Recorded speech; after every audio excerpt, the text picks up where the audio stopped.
a guji shinkafa da wake da mai da yaji.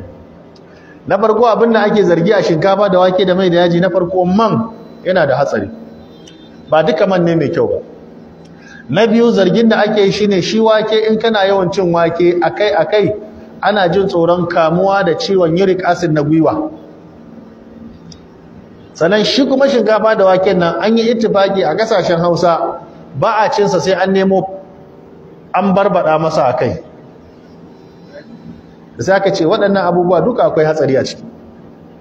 Kuma duk mutumin da yake cin irin waɗannan abincin zaka ga yana da matsaloli guda uku. Na farko zaka je yana saurin haki. Na biyu kuma za ga kankanin magana in yi sai huci kamar maciji. Suka ce zuciyar ce ta ɗan fara samun matsala ko kitse ko kuma ta fara rauni sakamakon wannan ciye-ciyen mara ma'ana. Akwai mutumin da fa zai ci shinkafa da wake da mai da yaji a ɗebo ganyen salad a sa. Salad yana da kyau, kabeji yana da kyau, amma matsalar shine kabeji da salad ɗin daga ina ya fito. Ban san garin nan ba, amma kaman Kano da wani ɓangare a Abuja da wani ɓangare a Lagos, mafi yawan ruwan da ake bayi ma waɗannan ganyen ruwan ƙazanta ne da ruwan kwata.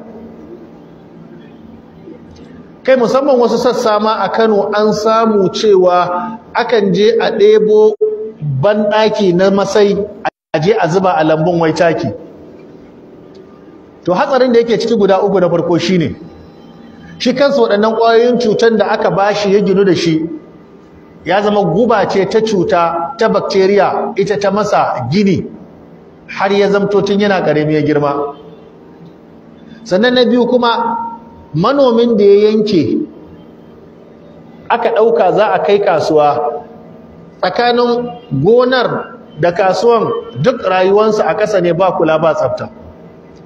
Sannan in ya taso zai je kasuwa, mafi yawan hotel da muke amfani da su kaɗan daga ciki ne suke da tsafta. Akwai hotel ɗin da in sun je sayan tumatirin ma wasu daga ciki tumatiri irin mai arhan nan ne wanda ya fara lalacewa, kuma an ɗebo shi mafi yawa ma ba a wankewa, kawai kaiwa ake a niƙa. Sannan kabejin da kake tunani mafi yawa da ganyen ba za su sa shi a ruwan gishiri su wanke ba, yanka shi za a yi, mai yanka tana yi haka za a tara.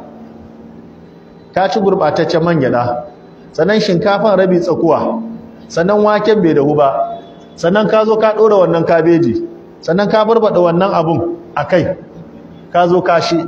Kana gama ci kuma za ka yi gyatsa a ɗauko kok mai sanyi ka sha, ko ka sha zoɓo.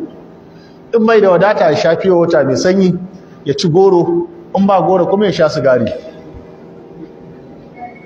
To ina zaman lafiya.